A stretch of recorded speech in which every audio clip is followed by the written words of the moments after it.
Hi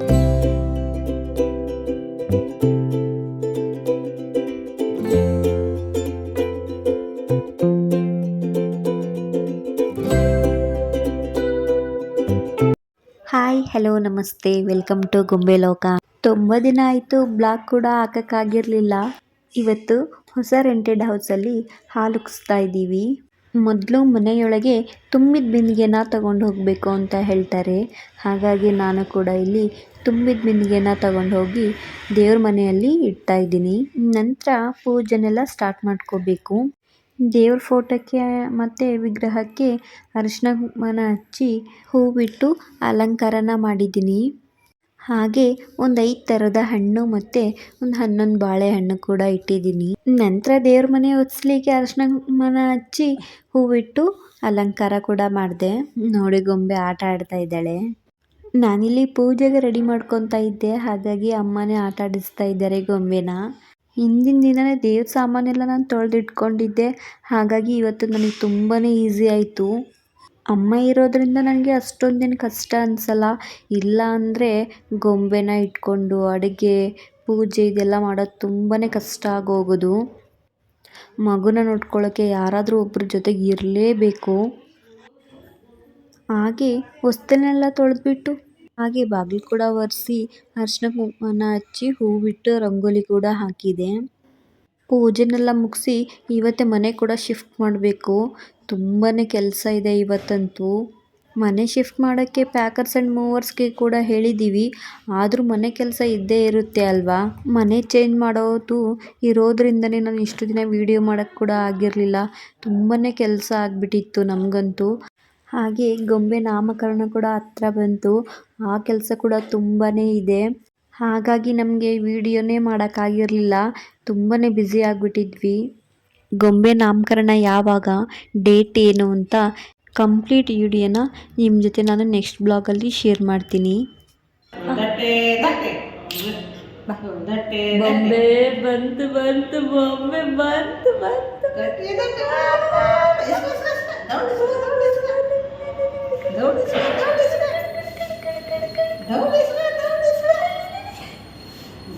ಗಾಯತ್ರಕ್ಕ ಕೂಡ ಬಂದಿದ್ದರಿಂದ ನನಗೆ ತುಂಬಾ ಹೆಲ್ಪ್ ಆಯಿತು.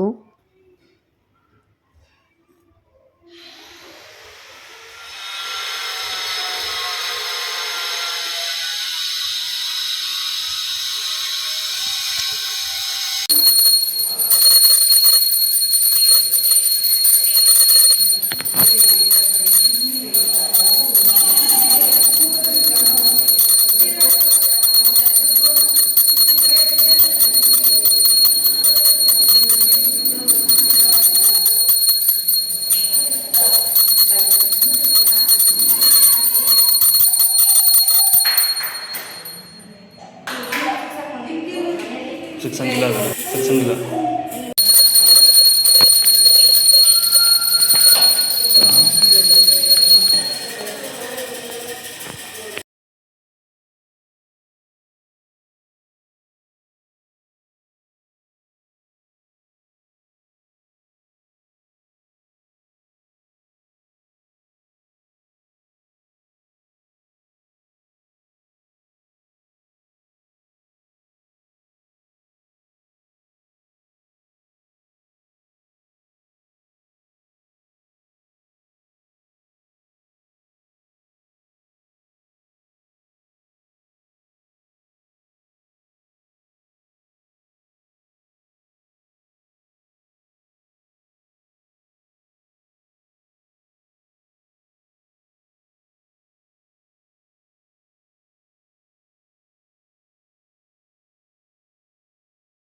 ಮನೆಗೆ ಗೃಹ ಪ್ರವೇಶ ಕೂಡ ಇವತ್ತೇ ಮಾಡಿದ್ದಾರೆ.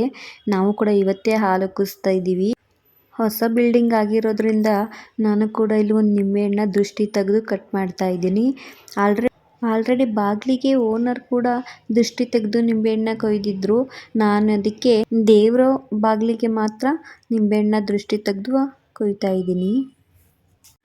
ಪೂಜೆ ಕೂಡ ಇವತ್ತು ತುಂಬಾ ಚೆನ್ನಾಗಾಯಿತು. ದೇವರ ಅಲಂಕಾರ ಕೂಡ ತುಂಬಾ ಚೆನ್ನಾಗಾಗಿತ್ತು. ಇವಾಗ ಹಾಲು ಕುದಿಸ್ಬೇಕು. ನಾವು ಹೊಸ ಸ್ಟವ್ನ ತೊಗೊಂಬಂದಿದ್ವಿ ಹಾಲು ಉಗ್ಸೋಕ್ಕೆ ಅಂತ. ಆದರೆ ಅದು ಸಿಲಿಂಡರ್ ಕನೆಕ್ಷನ್ ಇನ್ನೂ ಆಗಿರಲಿಲ್ಲ. ಹಾಗಾಗಿ ಅದಕ್ಕೆ ಇದರಲ್ಲಿ ಹಾಲು ಕುದಿಸ್ತಾ ಇದ್ದೀವಿ. ಹಾಲು ಎಷ್ಟು ಚೆನ್ನಾಗಿ ಉಕ್ಕುತ್ತೋ ಅಷ್ಟು ಒಳ್ಳೆಯದು ಅಂತ ಹೇಳ್ತಾರೆ ಅಲ್ವಾ.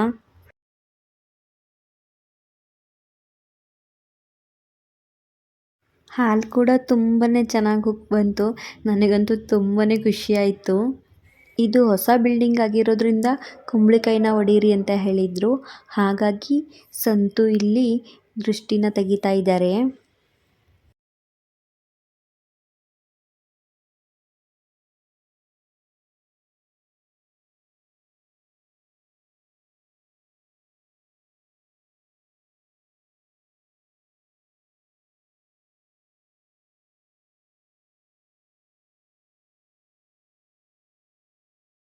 ಕುಂಬಳಕಾಯಿನ ಇಲ್ಲಿ ಹೊಡೆಯೋದು ಬೇಡ, ಕೆಳಗಡೆನೇ ಹೊಡೆದ್ಬಿಡೋಣ ಅಂತ ಸಂತು ತಗೊಂಡು ಹೋಗ್ತಾ ಇದ್ದಾರೆ. ಈ ಹೊಸ ಮನೆ ಹೇಗಿದೆ ಅಂತ ಪ್ಲೀಸ್ ಕಮೆಂಟ್ ಮಾಡಿ. ಗಾಯತ್ರಕ್ಕ ಜೊತೆನೂ ಕೂಡ ಗೊಂಬೆ ತುಂಬಾ ಚೆನ್ನಾಗಿ ಆಟ ಆಡ್ತಾಳೆ ನೋಡಿ. ಅಲ್ಲಿ ಕಿಟಕಿ ಮೇಲ್ಗಡೆ ಹತ್ತಬೇಕು ಅಂತ ಹೇಳ್ತಿದ್ದಾಳೆ ನೋಡಿ. ಇವಾಗ ಪೂಜೆ ಆಯಿತು, ಹಾಲು ಕೂಡ ಉಗ್ಸಿದ್ವಲ್ವಾ. ಇವಾಗ ಅರಿಶಿನ ಕುಂಕುಮನ ಕೊಡ್ತಾ ಇದ್ದೀನಿ. 5 ಜನಕ್ಕೆ ಅರಿಶಿನ ಕುಂಕುಮ ತಾಂಬೂಲನ ಕೊಡಬೇಕು ಅಂತ ಹೇಳ್ತಾರೆ. ಹಾಗಾಗಿ ನಾನಿಲ್ಲಿ ಕೊಡ್ತಾ ಇದ್ದೀನಿ.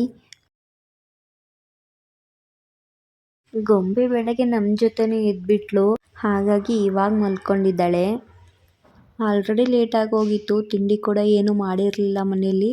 ಅದಕ್ಕೆ ಸಂತು ಪಾರ್ಸಲ್ ತಂದಿದ್ರು. ಎಲ್ಲರೂ ತಿಂಡಿ ತಿಂದು ಮನೆ ಶಿಫ್ಟಿಂಗ್ ಮಾಡಬೇಕಿವಾಗ. ನೋಡಿ ನಮ್ಮ ಮನೆ ಹೇಗಾಗಿದೆ ಅಂತ. ಇವತ್ತಿನ ಬ್ಲಾಗ್ ನಿಮ್ಗೆ ಇಷ್ಟ ಆಗಿದ್ದರೆ ಲೈಕ್ ಮತ್ತು ಕಮೆಂಟ್ ಮಾಡಿ. Thank you for watching.